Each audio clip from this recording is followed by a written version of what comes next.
Today, we're diving into one of the most cryptic and honestly fascinating visions from the ancient world, the sounding of the third trumpet. It's this wild story about a great star falling from heaven, and this star has a mysterious name, Wormwood. For centuries, people have been trying to figure out what in the world it could all mean. I mean, just picture that.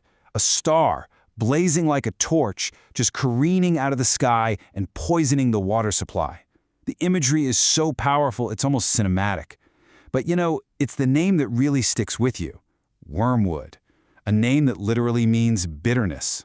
So that's the big question, right? How did early commentators even begin to make sense of this? They obviously weren't thinking about asteroids or science fiction. For them, this was a profound symbol. So let's dig in and see how they unraveled this mystery. Okay, so first things first. They had to figure out the main character in this little drama, the great star itself. What, or maybe who, did it represent? And right away, their answer split into two major camps. And this is a really fundamental split in how you even approach the vision. Is this a cosmic, supernatural event? We're talking the fall of the devil himself? Or is it a deeply human story, a metaphor for the moral collapse of a prominent leader or teacher? All right, let's look at that supernatural view. You got commentators like Tychonius and Andrew of Caesarea who saw a direct line to the devil here, echoing that biblical imagery of Satan falling from heaven like lightning. But Andrew of Caesarea adds this really fascinating psychological twist. He argues the devil doesn't just use obvious evil. He uses pleasure to bring about this bitter destruction. Wow, that's a really subtle and powerful idea. But what if the star wasn't the devil, but a person acting like him? This was the other really powerful interpretation. In fact, Tychonius himself suggested it could be about church leaders falling from their high positions. Prometheus gave them this incredible name, stars of seduction. People who just dazzle with this superficial splendor but are totally corrupt inside.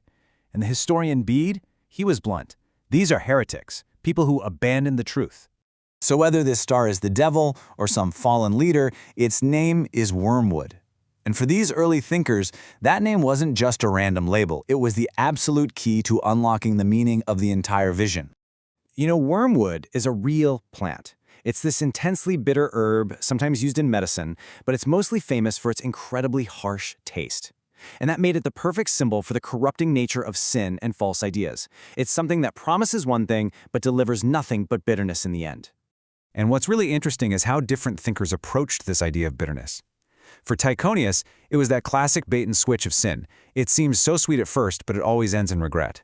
For Bede, it was about how a single lie can spoil a beautiful truth. Prometheus saw it as the toxic influence of corrupt role models. And Oecumenius, he gave it this future twist, the bitterness sinners feel when they finally realize what they've lost. Okay, so we've got a fallen star named bitterness. Now for the final piece of the puzzle, where does it fall? Into the rivers and fountains, the very sources of life. And this is where the metaphor becomes truly, truly powerful.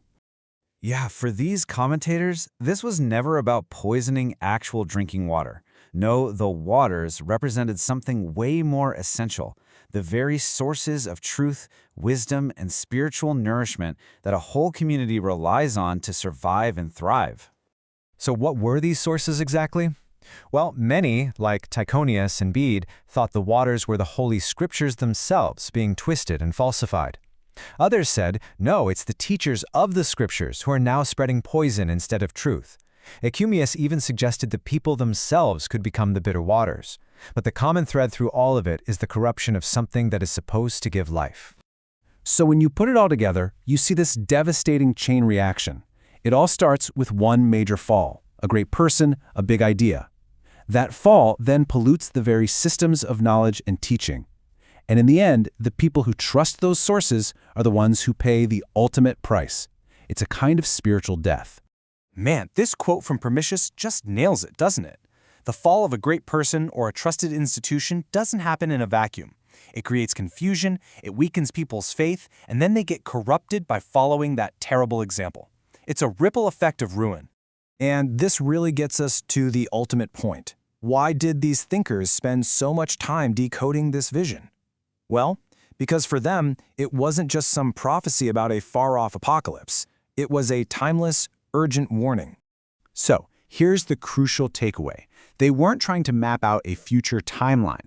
They were diagnosing a present danger. The danger that a community's greatest threat might not come from an outside attacker, but from the decay and corruption happening right inside its own leadership and its own sources of truth. And this is the call to action that Andrew of Caesarea pulled from the vision.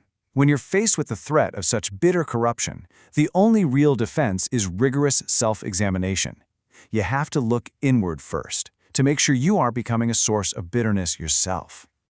And that, right there, is the central lesson these early commentators got from the star named Wormwood.